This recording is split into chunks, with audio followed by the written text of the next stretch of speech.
Ты неизбежно приходишь к тому, что ничего на самом деле нет.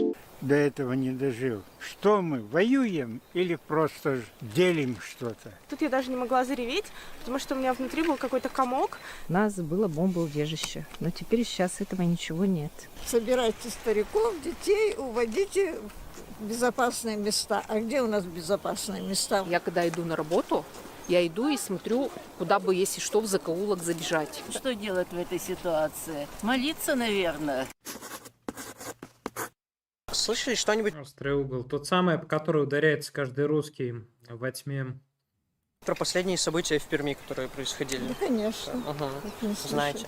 Вот когда узнали или, может, увидели, что испытали? Мне нравится голос ведущего в этом опроснике.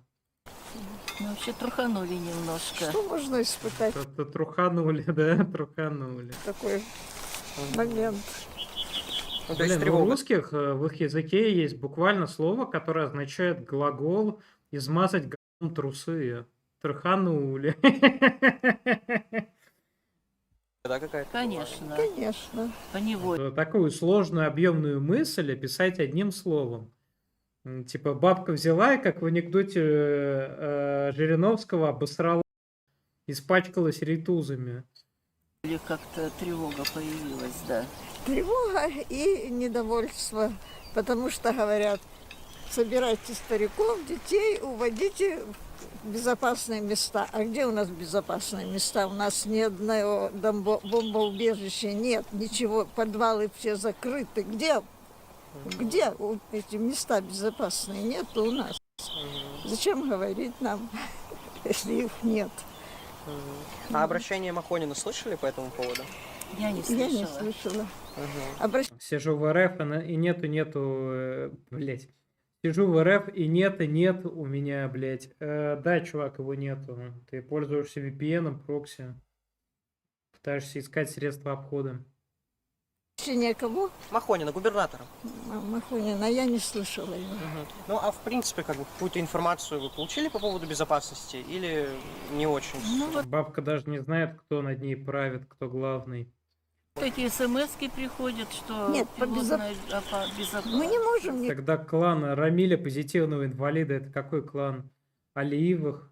нигде обезопасить себя. Мы не можем. Нет у нас. Нет. Угу. А что бы вы передали вот властям по этому поводу? Что-то хотели бы сказать? Ну, чтобы немножко о людях думали. Немножко. Слова губернатора Мохова, они слышали? Особое чрезвычайное распоряжение губернатора Мохова. Всем бежать на подвал. Они слышали? Нет, они не слышали, потому что они не ликвид, им уже за 60. Мохов любил помоложе. Люди думали, даже вот Губернатор считает, надо спасать молодежь. За ней будущее. мне уже скоро 90 будет. Я выйду, мне сесть около дома не на что, ни скамеек нет. Да, это бабки 2 раза сесть на скамейку и откиснуть. Пожилых людей вообще. Ну, скамейки нету, поэтому ей придется жить вечно. Вечно. Игнорируют. Вам, вы сказали, скоро 90 лет, да? То есть получается... Думайте немного о спермяках, да. Ой, вам получается, бабуль, 90 лет, то есть вы застали Сталина, а как Сталин лучше, чем Путин? Оказавшись перед Сталиным, что бы вы ему ответили? Вы застали Великую Отечественную или нет? А? Застали Великую Отечественную ребенком или нет? Ребенком, да, Да. застала, Мгм. да. Я с 37-го года. Ну вот, у вас есть какие-то воспоминания? Конечно. Воспоминания не уходят. Да, воспоминания у ребенка. Ну, 37-го года не, почему? Ей могу, ну, вот ей, допустим, уже 6 лет, война заканчивается. Ну, это возраст, в котором и дети себя хорошо помнят, когда потом вырастают. Хотя и 90, если доживешь до 90, едва ли помнишь, что после 60 происходило. Уходят, не уходят. Я была на оккупированной территории, поэтому я, ну, как, А, в лагеря ее, блядь. даже как маленький ребенок, я вот сейчас вспоминаю это. Это как В лагеря. рядом завод был, и там военнопленные наши работали на немцев. И кто пытался убежать, Повышали ВВП Евросоюза. тех вешали, и вот это виселицы, скрип, вот этот все время у меня до сих пор перед глазами. И я сейчас на набережную не могу. Мне нравится, как она улыбается, когда это все вспоминает. Да, добрая, вонючая рука висела. Я помню, как веревка скрипела. Я помню, как их шеи хрустели. Мы еще маленькие дети бегали вот так вот между босых ног россиян. И вот так вот их толкали, короче, чтобы один россиянин ударялся об следующего, и они вместе такие вжук, вжук, вжух, вжух, влево-вправо, лево-вправо. И вот так вот, если с детьми сильно за ноги одного тянуть и отпустить, он, короче, ударяется об остальных, пум, и с другого конца тоже так отлетает далеко, и обратно так вонзается в предыдущих, бум, и тогда этот, которого мы толкнули, он обратно подпрыгивает в сторону, так, бум, отлетает, а потом обратно маяком, и снова бум, и оно так, пум, пум, пум, и мы, короче, стояли, смотрели, ой, какое хорошее было у нас детство, а потом пришли, сучи, коммуняки. Ходить, потому что там светильники сделаны как виселицы. Ну, Блин, бедная бабка, она родилась на оккупированной территории, прожила на оккупированной территории, и теперь вот умрет на оккупированной территории. нигде, сколько показывают, светильников таких нигде нет. Ну, Вот, строила Германия, делала на века. Импортно из Икеи завозили лучшие керосиновые лампы во всем Евросоюзе. Ну, это фюрер Рейха в третьем драй на сухую Рейхе. виселицы. Мгм. Такого качества были виселицы.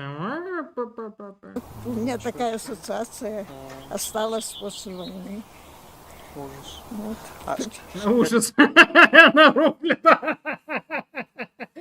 Школьник такой, слышали? Школьник такой, ужас.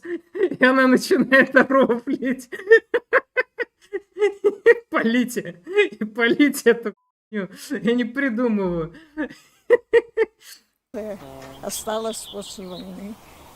ужас. Вот. А, скажите, пожалуйста, вы Сидит такая. Да-да-да, ужас. Малой, с моё пошиви. Ужас. Это ты еще не слушал мои истории, как мы в 50-х с голода батьку сожрали. Ой. думали вообще, что на вашем веку Пермь, ну там Урал окажется под угрозой, что даже до Урала дойдет опасность? Да, оказывается, и Урал был оккупирован, кстати, в 40-е. Думала. А какие предпосылки были вот там? Предпосылки. Ну, Ну, предпосылки были, да, когда царя обнулили на яме в подвале. потому что у них оружие такое классное. Классно.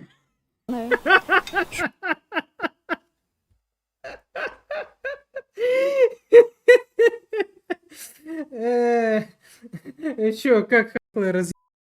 Вообще классно, вот топчик круто, вот это вот.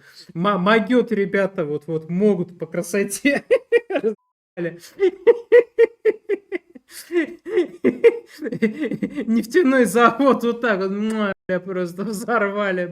Нефтяной дождь там 2 дня шел, облака поднимались. Далеко стреляют. Хорошо, молодцы. Блин, эта бабка, у нее, наверное, есть друг по переписке, тот самый дед из Латвии, из Риги, который, ты знал, я подданный Гитлера. Я родился в Рейхе. И до нас дойдет. Мы все время об этом думали. Кайф. Довольно бабка такая. Ай, они вернутся. Мне было 6 лет, я гуляла между повешенной руки, и я понимала, они уходят, но они вернутся. Мы их ждали. Наконец-то дождались.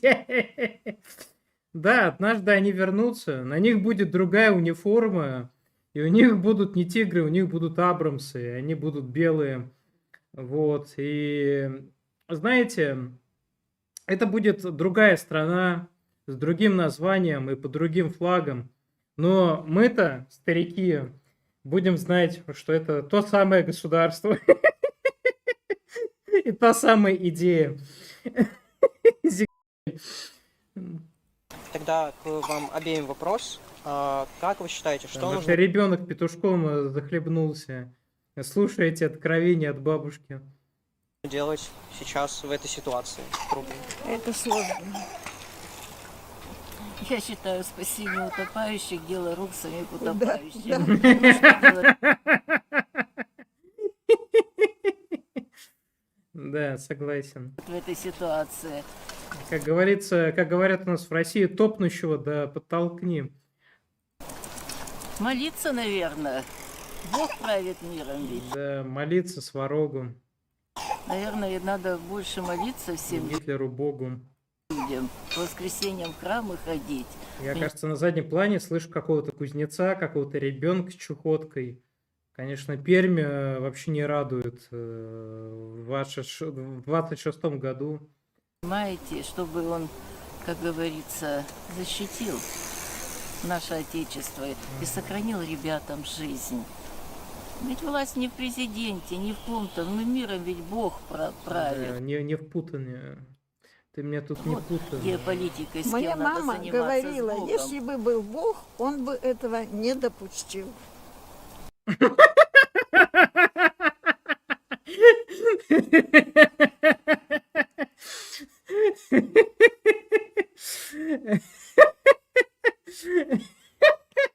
Блять, как же эта бабка рассказывает.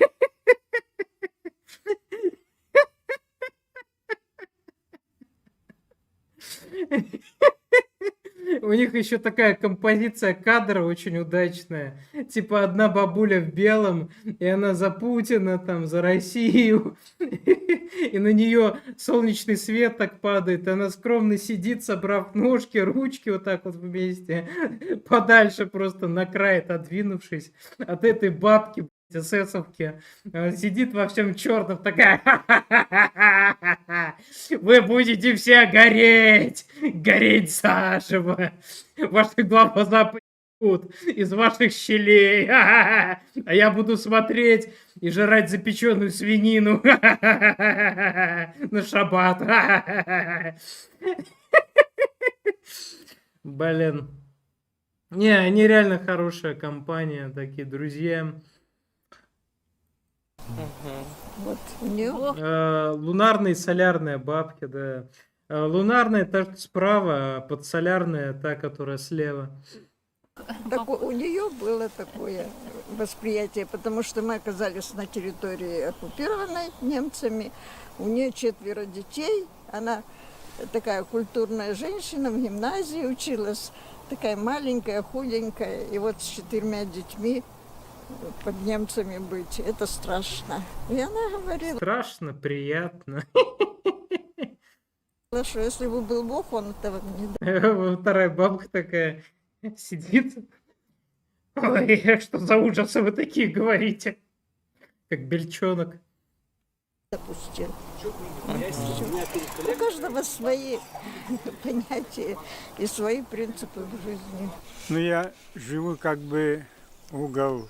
Она не закончила историю. Ты тёлку пускали по кругу, а потом пристрелили.